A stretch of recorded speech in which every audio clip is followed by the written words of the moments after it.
Okay. There we go. Thank you, Lesley. Okay, I'm going to share my screen in a minute. So when you see it come up, give me the thumbs up or something. I'm going to whip through one of the slides because Tom's already covered that, but hey, there we are. So can you see? Someone give me the thumbs up when they can see that? Yep, I see it. Brilliant. Okay. So, well, let's start. So thank you for asking me to come and speak to you guys today. My objective is to tell you a little bit about art, what it's for, what it does and how it does it. There's going to be hopefully plenty of time at the end for questions, and I'm very, very happy at that stage to chat about anything you want to ask about art, and also how art and the North American Guild can work together in the future.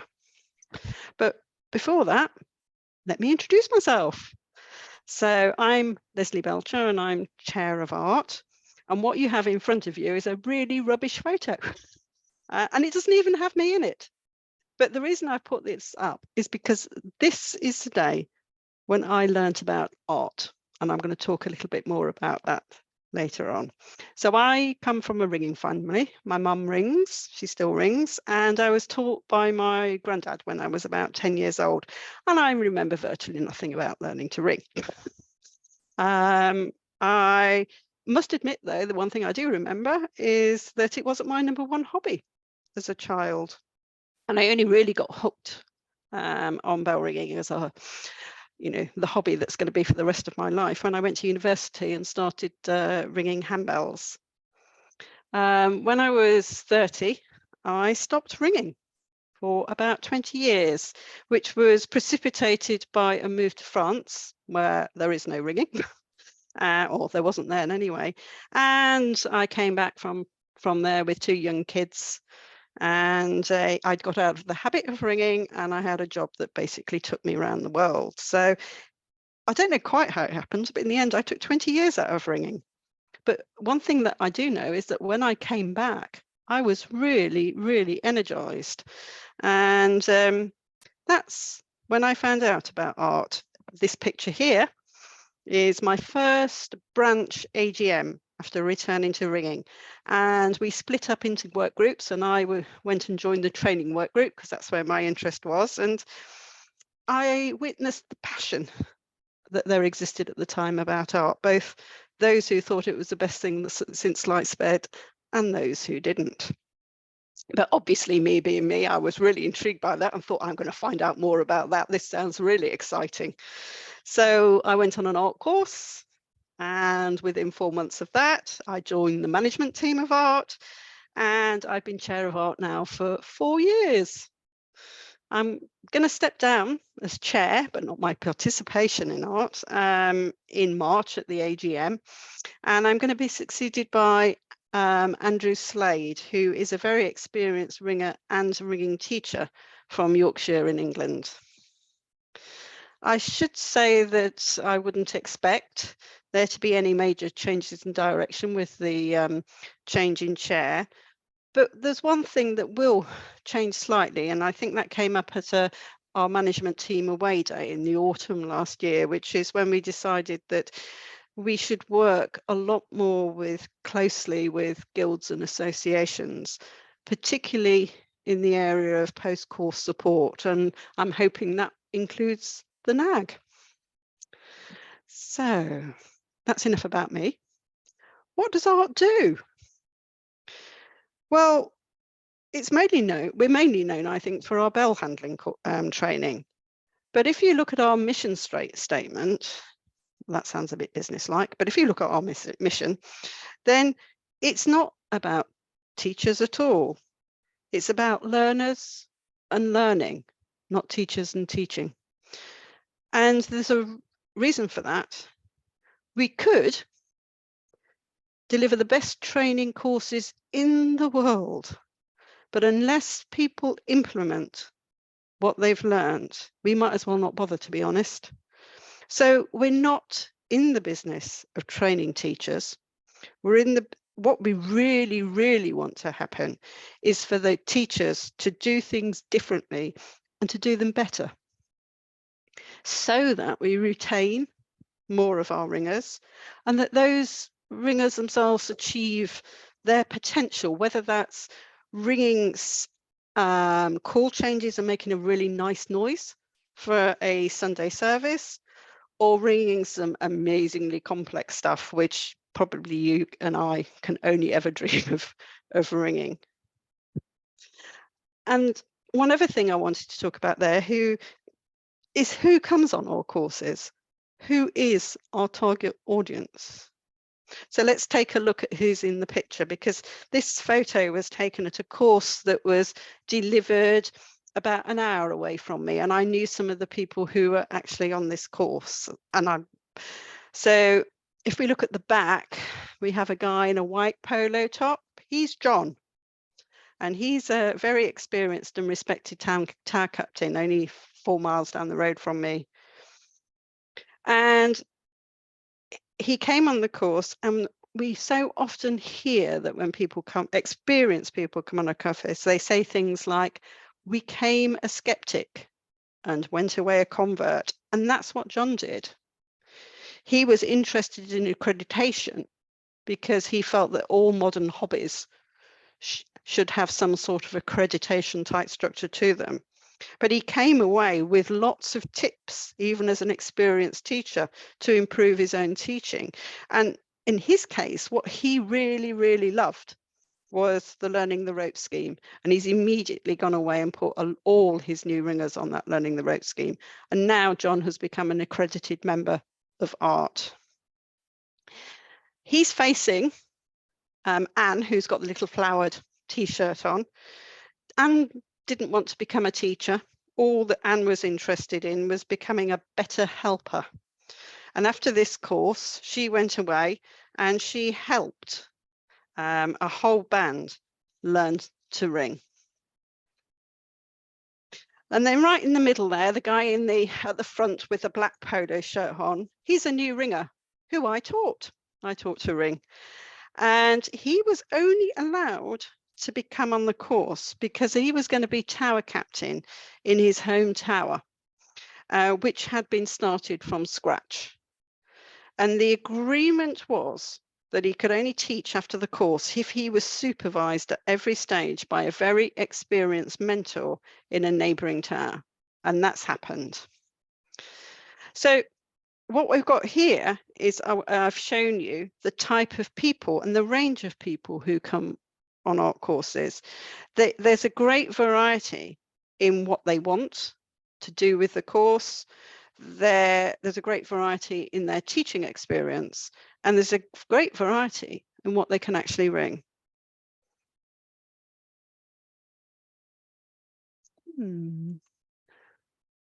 Oh yes, there we are. So let's talk a little bit generally. What do we actually do?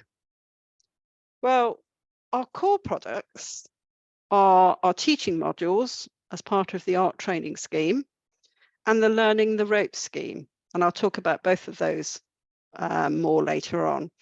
But this slide also shows you some of the other things that we provide that complement our courses and schemes. And I suppose what we're always trying to do is we're trying to look for ways to share good practice, to improve teacher and ringer skills, and to motivate our teachers and ringers. And so we do things like we produce magazines and articles, including articles from the ringing world and articles that we send to guild newsletters and websites. We have a very extensive range of online resources, which we deliver through our websites. We have an online learning portal, which has courses for both teachers and for ringers. And we have quite an extensive YouTube offering now. Both of the latter, the online learning portal and the YouTube, were both developed during lockdown. We took the advantage of the time not giving courses to actually develop some of these things. On top of that, we provide through our online shop traditional books and DVDs, and we do things like organising conferences and ringing festivals. So a lot beyond our courses. But let's start looking at some of those core products, and we'll start with products that were targeted at ringing teachers. And best place to start there is what we're probably best known for, which is our bell handling module. It's our oldest and most popular model, and it's based on what good teachers have always been doing. And what we want to do is we want to give every teacher the skills and knowledge of the best. But on top of that, we've added things that we have learned which are relevant from other sports and hobbies. And we've taken university research into both coaching and the learning of physical skills, and we've put that all into a one-day course. Now, it's not all practical. We introduce softer skills and techniques such as coaching, but also things like giving effective feedback and things like the use of prompts.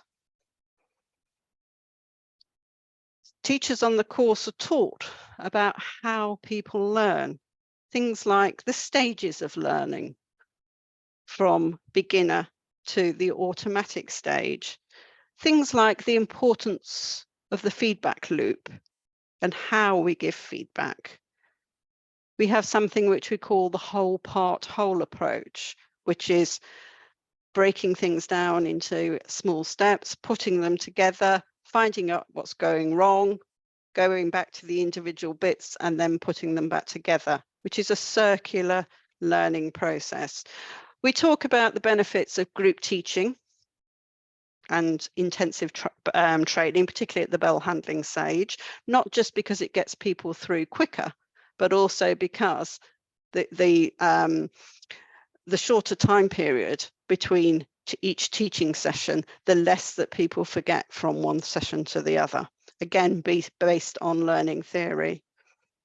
We talk about the 4 levels of instruction so that you can actually think about how you instruct someone, not based on your own preference or necessarily how you were taught, but actually look at all the different ways of instruction and when they might actually be most relevant. So things like demonstration, explanation, prompts, and also physical assistance, all with the target of getting the student to reach the automatic stage. And I'll talk something more about that later on. What we want is to give teachers a toolkit. We don't give them a checklist, meaning, first of all, that they don't teach just as they were taught themselves. And that allows them to actually teach based on the needs of each ringer. And that's obviously personal and unique, but you can actually look at people in more general terms as well, such as on their age, a young child versus a 60-year-old, their confidence levels, and how coordinated or clumsy they might be. All these concepts are introduced to the teachers on the one-day course, and the rest to think about the needs of these different types of people and what you would do to teach them differently. So why is all this teaching of bell handling important? Because last year we gave 59 bell handling courses. Majority were in the UK, and I think we had 3 in Australia and New Zealand. Well, I think the first thing, and I'm sure it's the same in the States as well, is that we need more ringing teachers, particularly after COVID. But I think it's not just about the number, it's we need better teaching. And our aspiration is that all ringers have the bell control and foundation skills to reach their potential.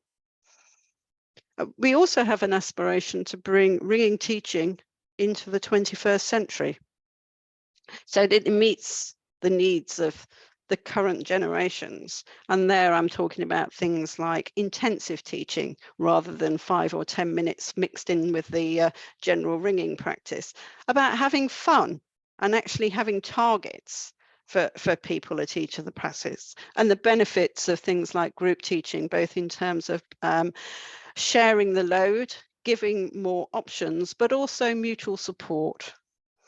Essentially, I think what we're talking about there is making changes from what's always been done in the past and trying to get people to think about how they can take some of these concepts and take them back to their own home tower.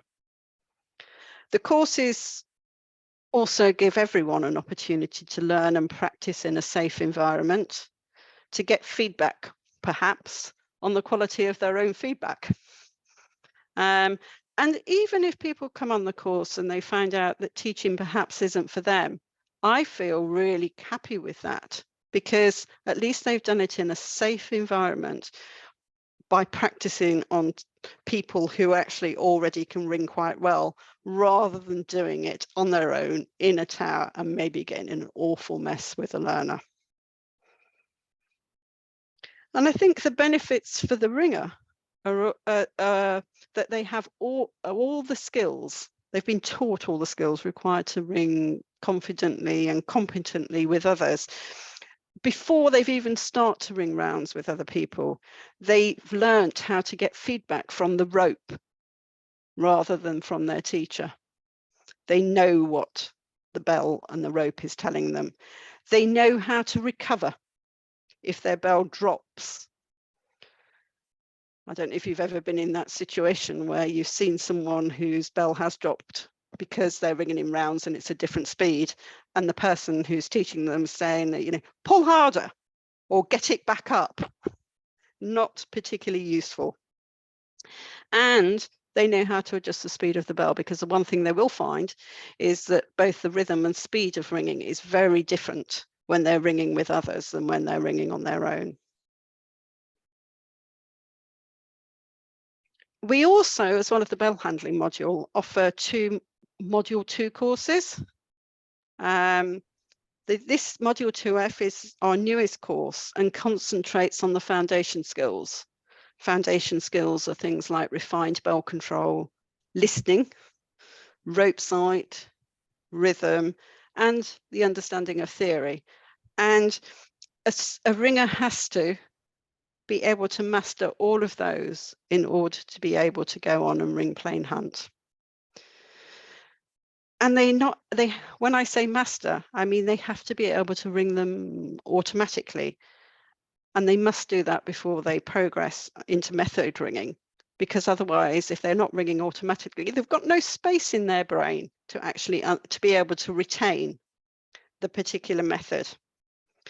So if we take the classical progression, which is rounds, call changes, plain hunt, what the module 2 courses is splits each of these big steps into much smaller achievable steps.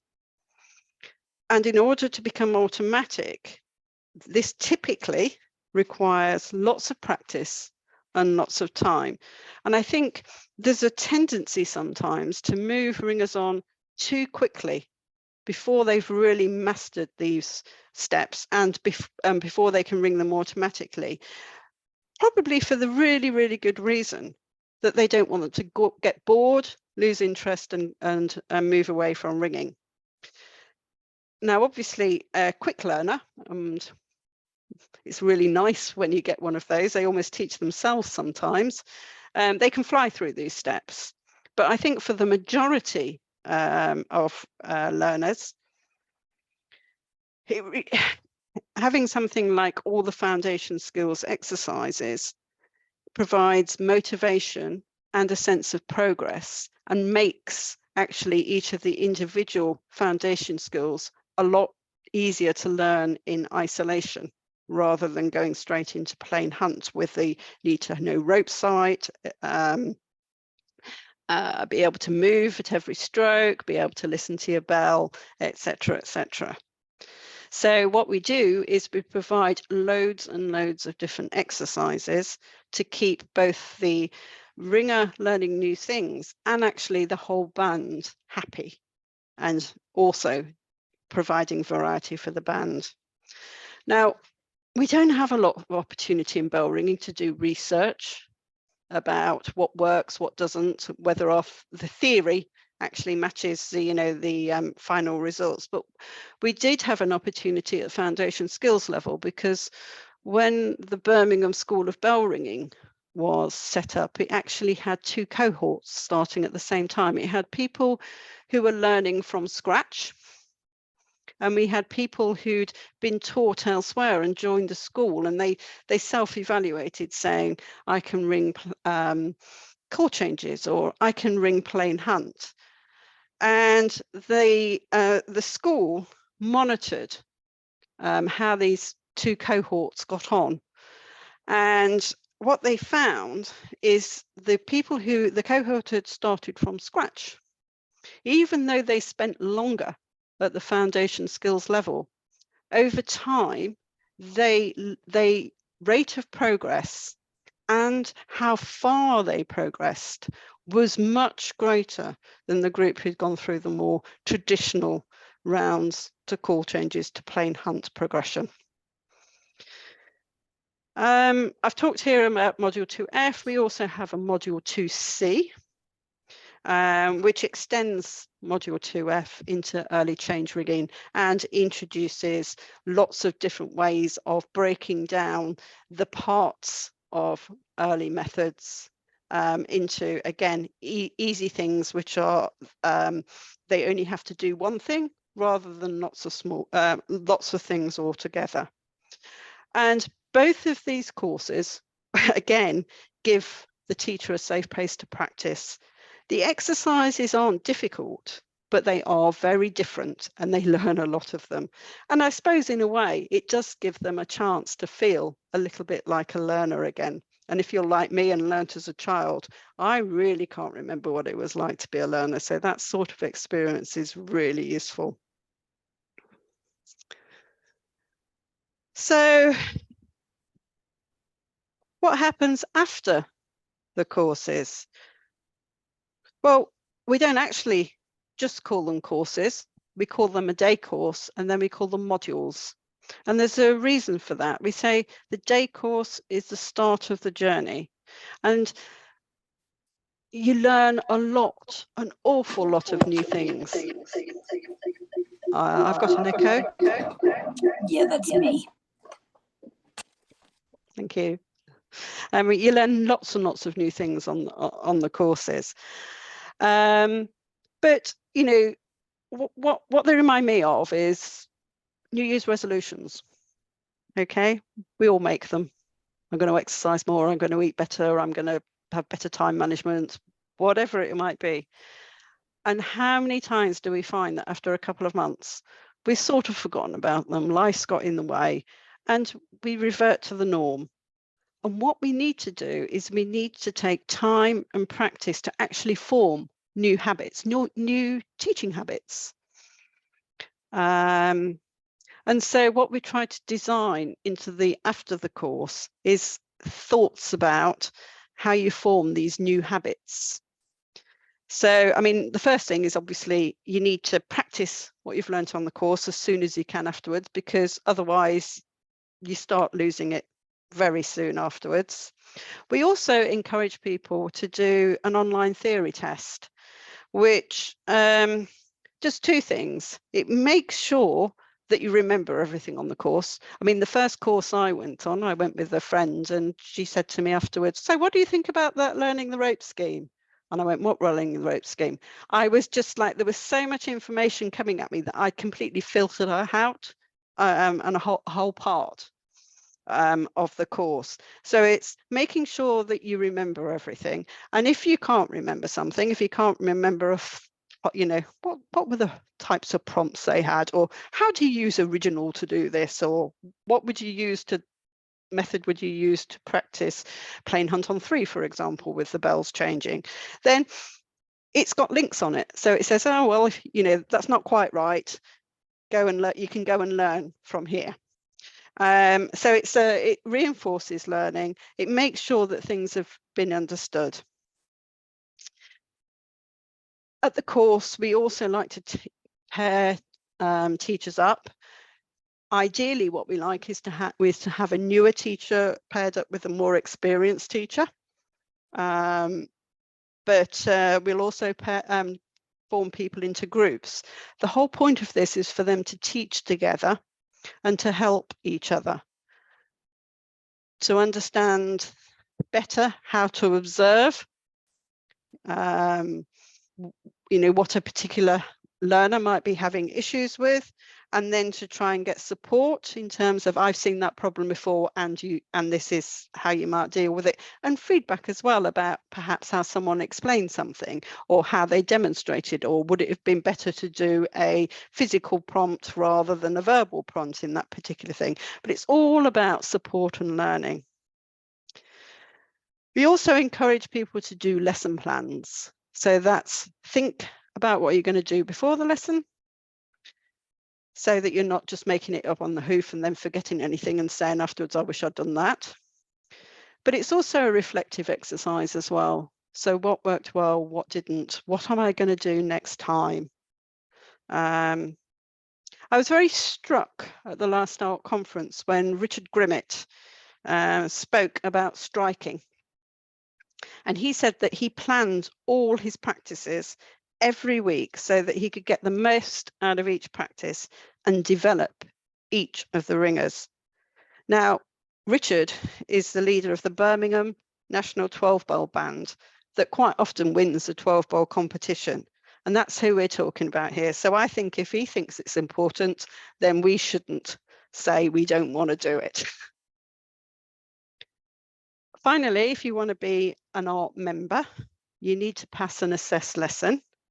And I would say that about a third of the people who go on our courses go on to become ART members, which is lower than I would like, but is actually more than we were expecting at the beginning based on experiences from the sailing community and the cycling community, where people would quite happily go off and pay £250 3 times to get trained up to be a coach. And then they would get 15 to 20% of people actually getting assessed. So yes, we could do better, but not bad. Now, our major offering to ringers is the Learning the Ropes scheme. So what is that? Well, it's a progressive learning scheme, which takes a ringer from their first lesson all the way to ringing a quarter peal of plain bob minor inside, which would be their 5th quarter peal that they would have rung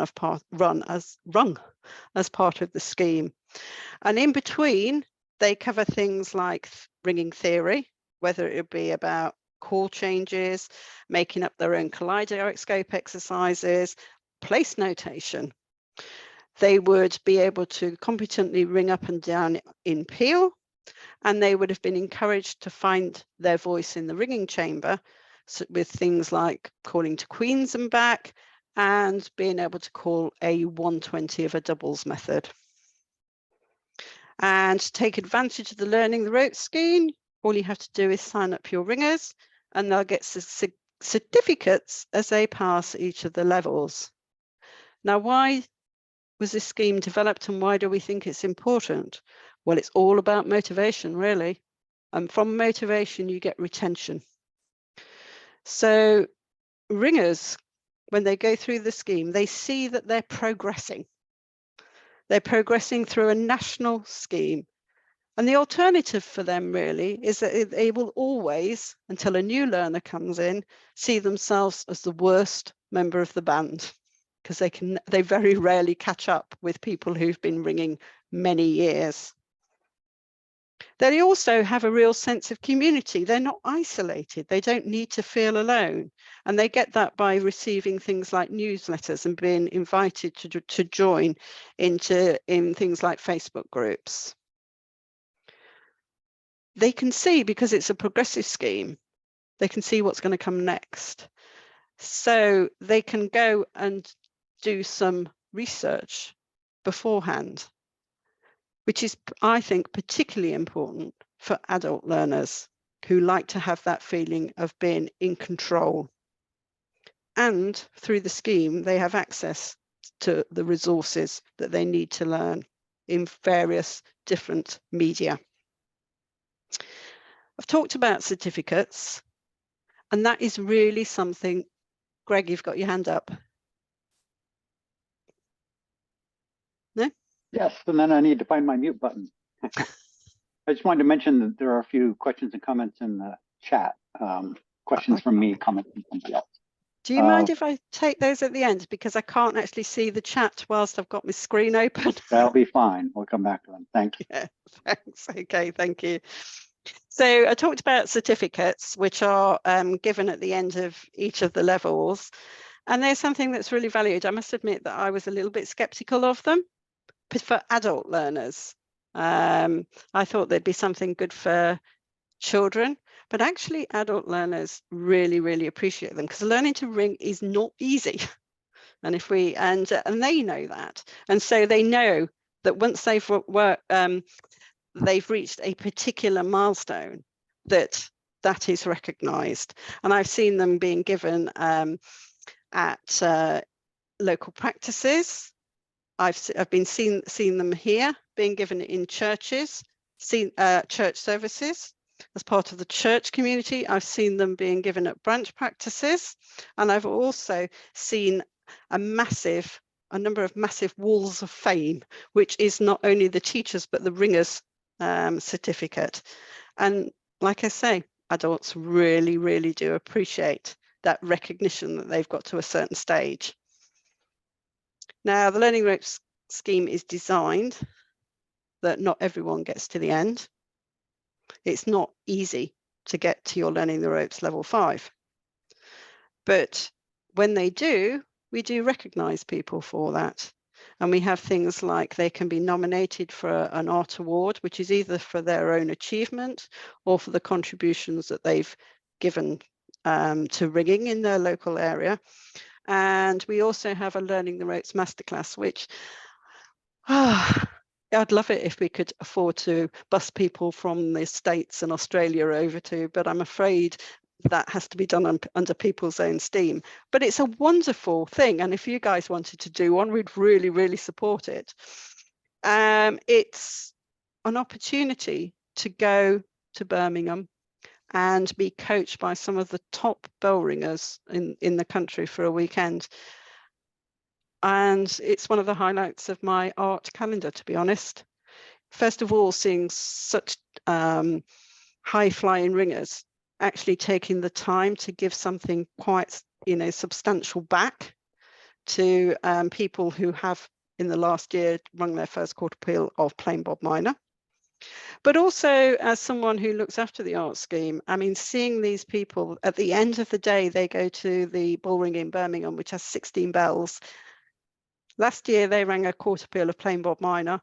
This year, they're ringing call changes on 16, or they are ringing plain hunt on 11 bells with a cover. And in the time that I've been there, I've only seen 3 handling faults. I've seen a really bad floating right hand, which made me wince. And I've also seen a couple of people who catch the sally too early and then slide down on every stroke. But actually, considering the number of people who've been through that, I'm quite impressed. So talking of motivation, I'm just going to digress a little bit into our 50 ringing things scheme.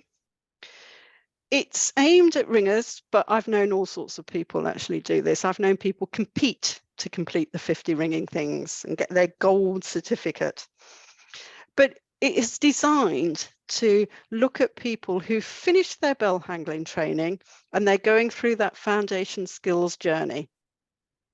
And we know what's happened. They've hopefully had some really good intensive one-on-one training and made a lot of progress.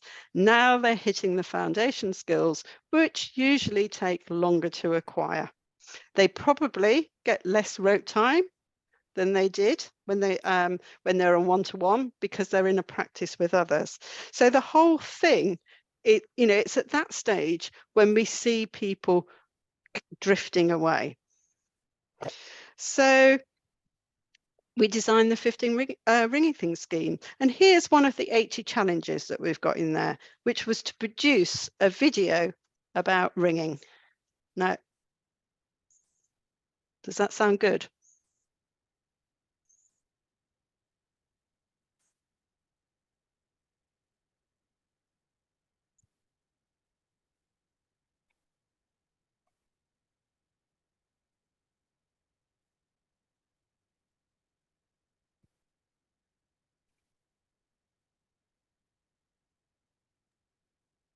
Leslie, is there supposed to be sound with this?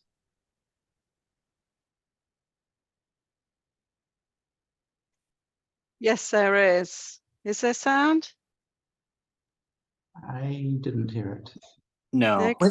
No. When you shared it, did you click the add sound to it when you I shared it? did, yes. Okay. Mhm. Okay. Well, hum along, would you? Or can you? I don't know. Well, Honestly, you would not want me to hum along. I am much better at ringing than I am at singing, honestly. It's the sound of plain hunt, most of it. So, gotcha. okay. But what I wanted to give you a flavour of was the type of things that were in the scheme. So I think, you know, it's, oh, there's a lovely one where they, oh, there we are, you see, that was lovely. Ring while on holiday, and the person had rung at Washington. So lots of different things to do about your own ringing, about ringing out and about, and about being in your tower as well. I love that Quilla is in the photo. Oh yes, I hadn't recognized that. Okay, so I must admit, I was a little bit agnostic. Again, gosh, I do sound a negative person, don't I, to start with? But then very early on, after the 50 Ringing Things scheme had been launched, I met someone, a learner, who just couldn't get plain hunt. And they'd get totally flustered. They could only do it by the numbers. And when the numbers changed, it was horrible. And well, obviously being flustered didn't help either. So being quite on top of things, the teacher decided to introduce them to the 50 Ringing Things, and they went off and they did 50 Ringing Things for 6 months, and they were hooked. They organized things, they were doing activities for themselves and for the others, they were raising money through it. And after, I think it was either 4 or 6 months, it's getting a bit vague now, the teacher organized a plain hunt workshop for this individual, which was just for them with lots of helpers. They hadn't touched plain hunt in 6 months, and that person flew. They rang plain hunt doubles. They rang plain hunt minor. They rang the treble to plain bob doubles, touches of plain bob doubles, and St. Simon's, all in the morning.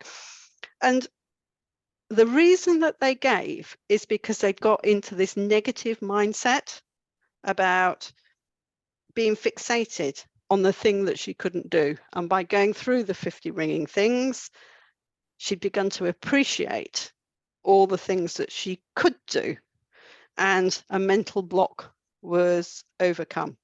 And I think it's that, you know, one of the good things about the 50 Ringing Things is it allows people to explore things which are completely unrelated to their ringing development in terms of bell control, striking and methods, and gives them something to concentrate on whilst in the background they are developing all those things. And here we have Max. I think in this photo, this is the one on the right, by the way, with the certificate. Max is aged 8. She has now got her gold certificate, which means she's done 50 out of the 80 ringing things. And she does actually star in a much older version of Max. I think she must be about 13. In the video of the Learning the Ropes Advanced Call Changes on the Art YouTube channel. Max is devoted to bell ringing. So anyway, having introduced you to some of the art products and why they're there and what they aim to do, I suppose I'd like now to summarize the art offering. I think what art gives teachers is a toolkit which is designed to help you develop a ringer so that they can achieve their full potential, whatever that might be. And that potential might frustratingly be limited by how important they think rigging is, but they can achieve what they want to do. They're given the best possible start by being taught how to handle a bell well. And that bell handling is core to both the learning the rope levels 1 and 2. And at the end of learning ropes level 1, which is where they learn to handle a bell on their own, they should be confident and wanting to join the band. And like I say, they know and have practiced how to correct a bell that has started to drop and how to ring quicker and slower at both strokes. After that, they're given the time and opportunities and the variety to practice and develop their solid foundation skills. And the early methods are introduced in small, achievable steps. They're encouraged to continuously develop by going to other good practices around them and to continue to refine their bell handling technique, using the skills which are different to be able to ring very heavy or very light bells. And their progress and their successes are rewarded and celebrated through all sorts of things like the certificates, the art awards, the masterclasses, and things that teachers will do in their own towers.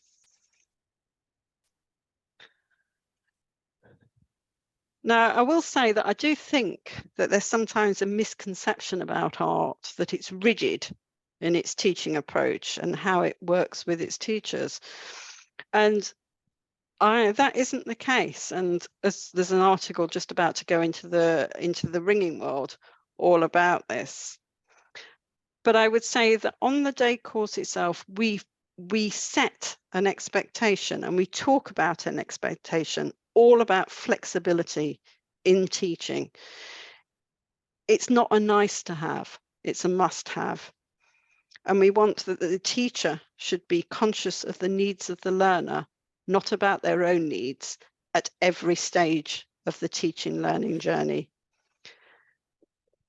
We do not say there's a right way of doing something or a right order to do things, but we do know that there are some wrong ways. We do have to ensure that our courses and schemes cater for the needs of both new teachers and very experienced teachers.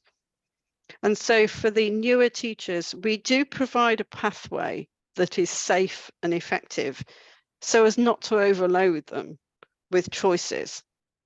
However, this pathway doesn't have to be followed and can be varied depending on the needs of the learner at any stage. And I would say as well that art itself is a learning organisation. We should all be learning all our time.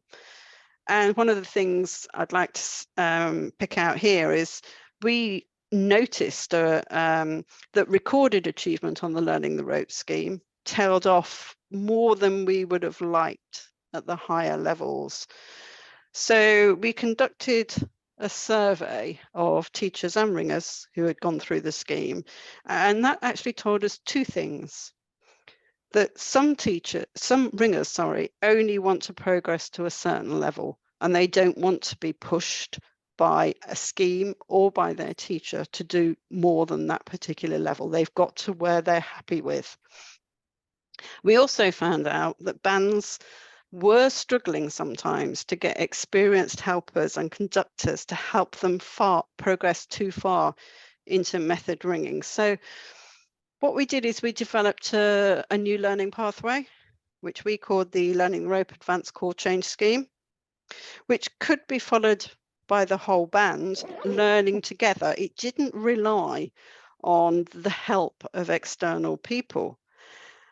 And it introduced ideas and development opportunities that meant that core change ringing didn't have to be boring. And it was a development opportunity for the whole band that produced a really nice sound outside. We've also experimented quite a lot with different delivery mechanisms. So we talk about a day course, but we've run a number of courses where we've taken as much of the theory sessions as possible out of that day course and run it in Zoom meetings beforehand, so that teachers had the opportunity to have more rope time where they could practice not just the practical things, but practice things like how they teach theory, how they give feedback. They'd have more time for that, and it became more of a discussion and a practicing exercise rather than also having the tell element associated with it as well. We've run courses over a number of days. In fact, we've got something going on at the moment, which is an experiment where an art tutor is taking a group of just 4 people from their local area. They're doing a theory session and a practical session for an hour and a half. Then they've got their learners. They go through the teaching of their learners, what they've just learned, and they might do that for a number of weeks. Then they do the next stage of the day course, and then they go away and do that. So we've got things, delivery mechanisms like that going on. We've also got delivery mechanisms where we give a day course, and we did this last year with some pre-university students. We got a whole group of them together in Bristol.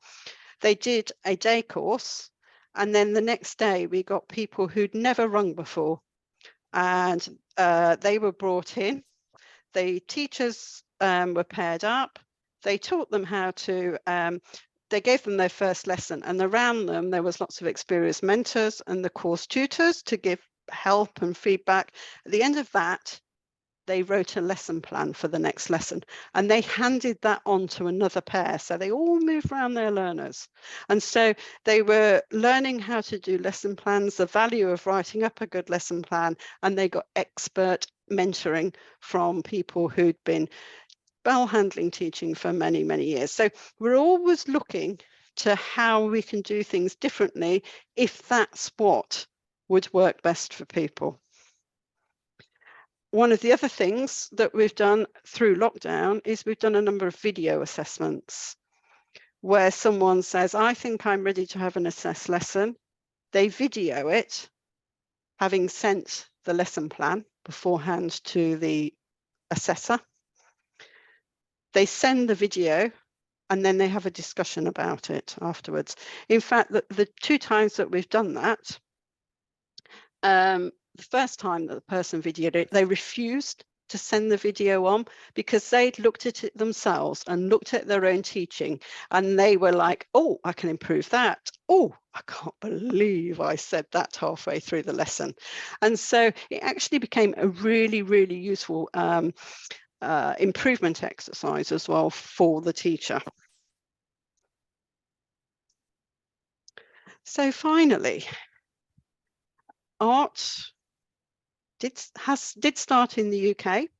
It has a lot of teachers who have gone through the art teaching modules based in the UK, but it has and is still successful in both Australia and New Zealand. And I think some of you have come across it in the US as well. Australia have 4 art tutors who deliver a module 1 and a module 2 at least once a year, and they do that in pairs. Now, I know there are challenges both in Australia and North America in adapting the art model to work, mainly, I think, due to the assumption that we have that towers and teachers are going to be quite close together, which is not the case in Australia, and it's definitely not the case in the US. I think it's the after course support and assessment which is key, whichever country we live in. This, like I say, whatever course is done, it's what happens afterwards that's really important in terms of changing what happens in the tower. But in the days of Zoom, I think even in what I would call the less geographically challenged UK, we found there's great value in video assessments, in video mentoring, and online gatherings of teachers and mentors. Interestingly, I think data protection and safeguarding has been seen to be a bit of a blocker for some people in the US. Yes, we do ask for a DBS, which is a safeguarding check to become an ART member if you're a resident in the UK, but only if you're resident in the UK. In fact, you can't get a DBS if you're not resident in the UK. So if you're not, and we apply this to Australia, Belgium, Singapore, and to the US. If you're not resident, then all we ask is that you agree to abide by your local safeguarding policies. I personally think that there's a lot of benefit in this working together and not reinventing the wheel. How we do that is still subject to discussion, I think. I think what is required is some open discussions. We are always evolving our products and processes, and any helps and insights into how we can do things better would be very much appreciated.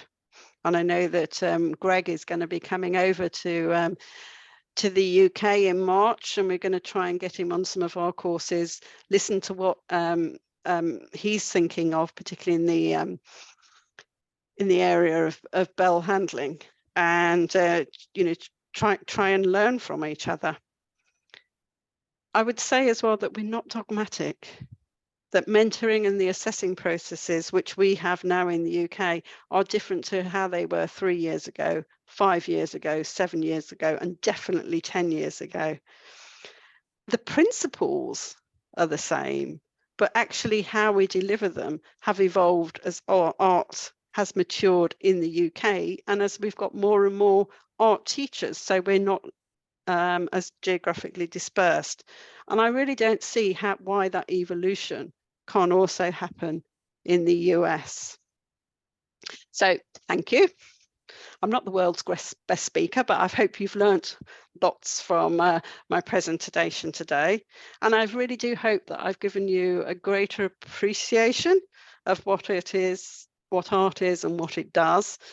And I'd really like now to say thank you and ask for any questions, which I can see there are some in the chat, thank you, and any comments. So I will stop sharing my screen. There we go. Right. Yeah, if anybody wants to ask a question, you could. Lesley, I invite you to take a look at the chat and maybe if somebody wants to pop in with a question, we could, but if they don't, you could go through the chat. Okay, so there's a question here from Greg about the Birmingham School of Bell Ringing and the different cohorts. The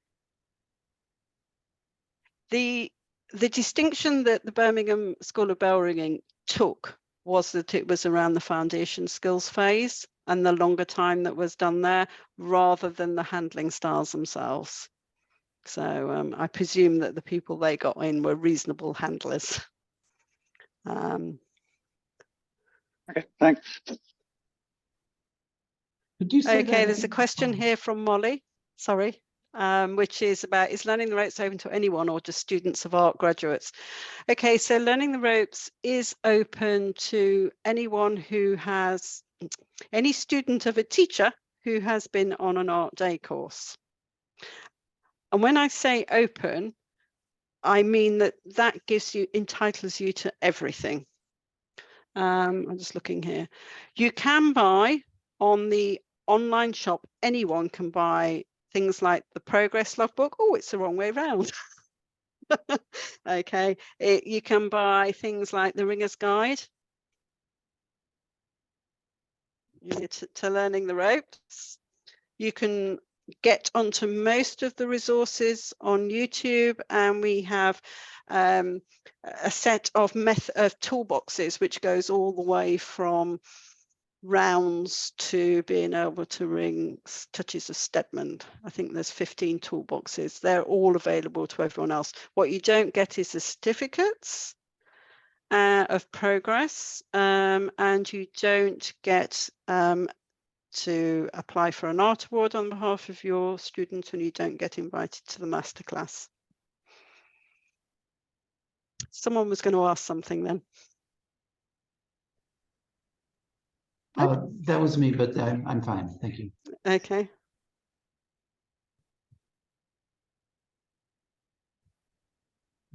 Molly. Now Lesley's talking about the difference between experienced non-experts and people seeking true expertise.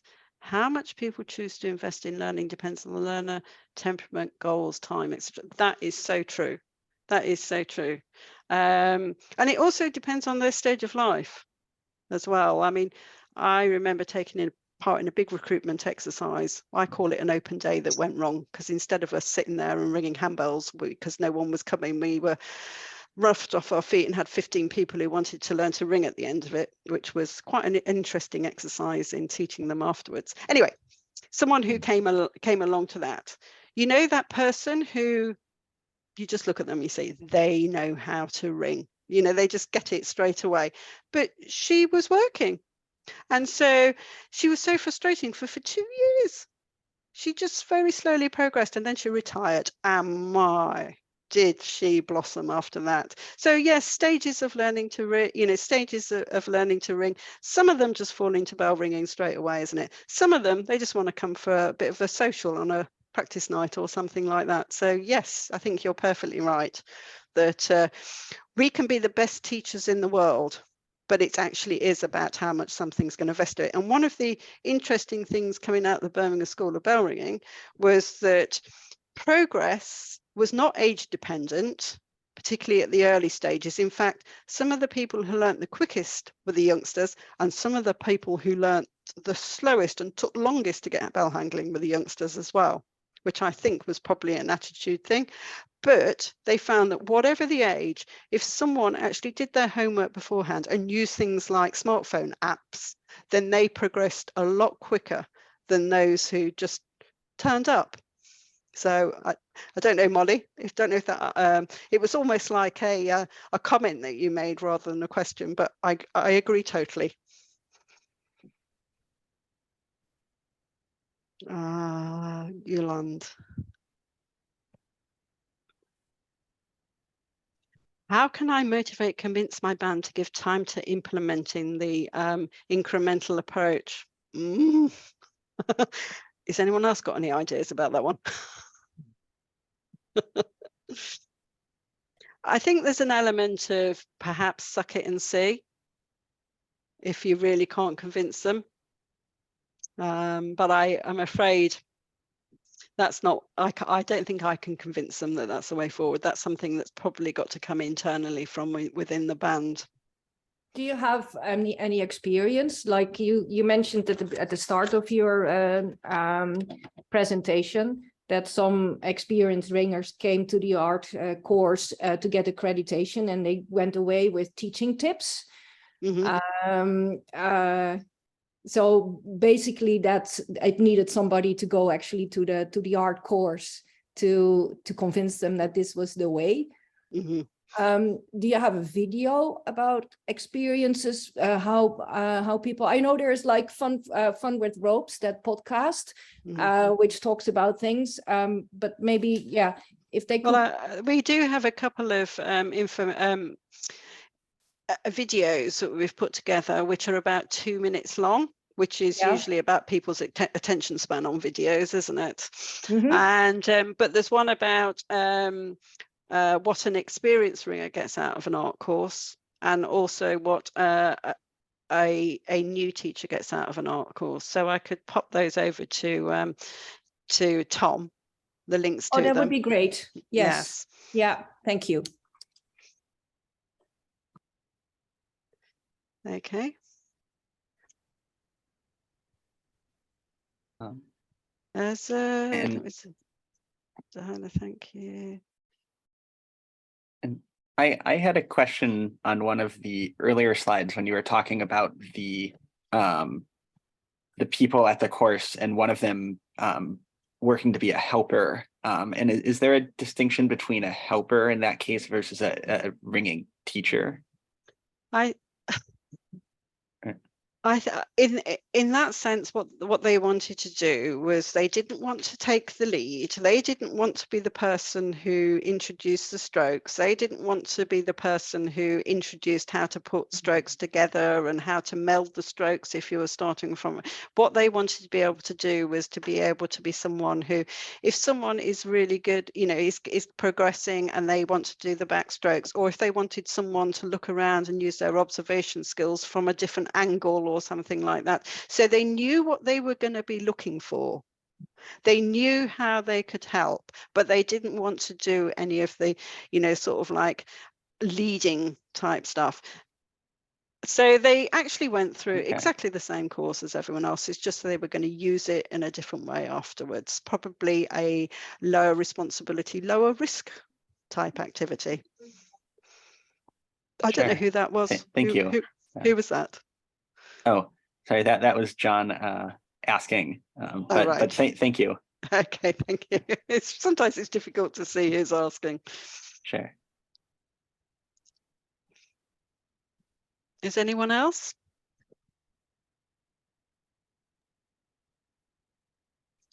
Well, very good. Okay, I Thank guess you.